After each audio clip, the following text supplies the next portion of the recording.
Bonjour, alors bienvenue aujourd'hui, nous allons voir le cours de métrologie sur comment lire une échelle Vernier sur un pied à coulisse. L'échelle Vernier est une invention qui a été faite par un monsieur Pierre Vernier en 1631 à peu près. C'est une méthode qui est très simple. Elle permet d'augmenter la résolution des instruments de mesure. Elle est utilisée jusqu'à présent, près de 400 ans plus tard. Et elle a même servi à pouvoir faire des instruments qui ont pu aller sur la Lune. La lecture sur une échelle Vernier se fait en 5 étapes. La première, c'est de lire l'entier. La seconde, c'est de lire le dixième de pouce.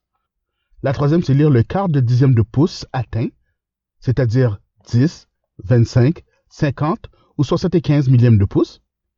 La quatrième étape, c'est de trouver la ligne du coulisseau qui est alignée avec une ligne sur le manche.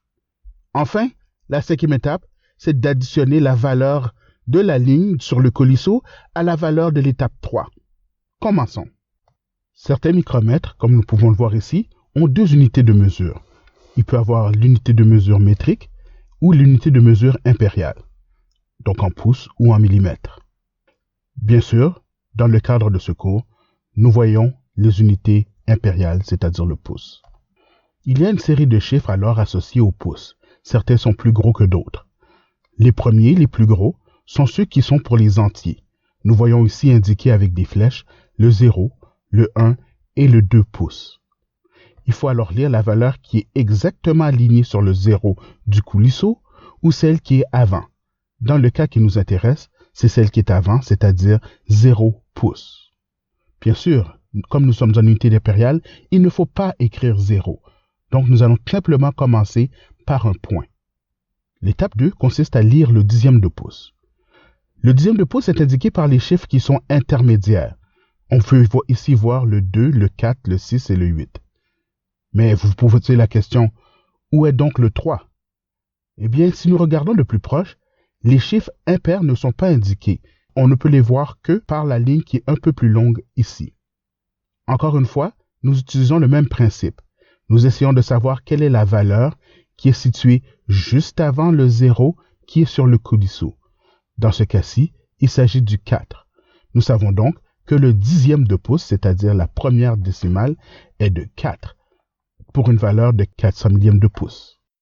Étape numéro 3, lire le quart de dixième de pouce atteint, c'est-à-dire 0, 25, 50 ou 75 millièmes de pouce.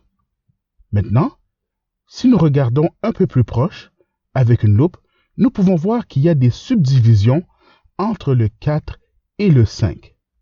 Regardons ici, il y a 25 millièmes, 50 millièmes, 75 millièmes. Il faut essayer de trouver quelle est la valeur que nous avons atteinte. En regardant comme il faut, on peut se poser la question, a-t-on réellement atteint le 75 millième ou est-ce qu'on est encore dans la plage du 50 millième? C'est à ce moment-ci qu'il faut utiliser notre jugeote. Il faut se rappeler que la valeur que l'on cherche doit tourner autour de 475, un petit peu avant ou un petit peu après. Pour l'étape 4, trouver la ligne du coulisseau qui est alignée avec une ligne du manche, il faut réussir à aligner une des lignes du coulisseau à n'importe quelle autre ligne qui est sur le manche. En analysant ceci, il y a plusieurs choix qui s'imposent. Il faut faire attention, seulement une ligne sera réellement alignée. Si je regarde sur le coulisseau en question, nous voyons ici qu'entre 0 et 5 millièmes, plusieurs lignes sont très près d'être alignées, mais ne sont pas parfaitement alignées. Qu'est-ce que ceci nous dit?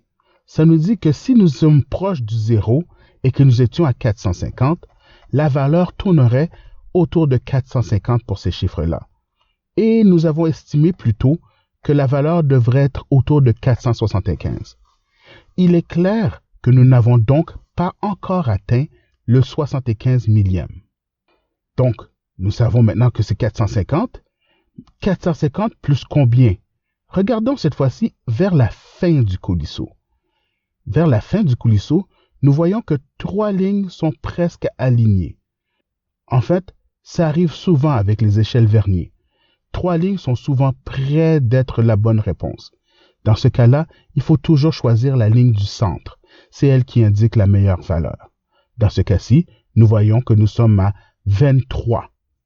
Donc ce 23-là sont les 23 millièmes de pouce que nous sommes à la recherche.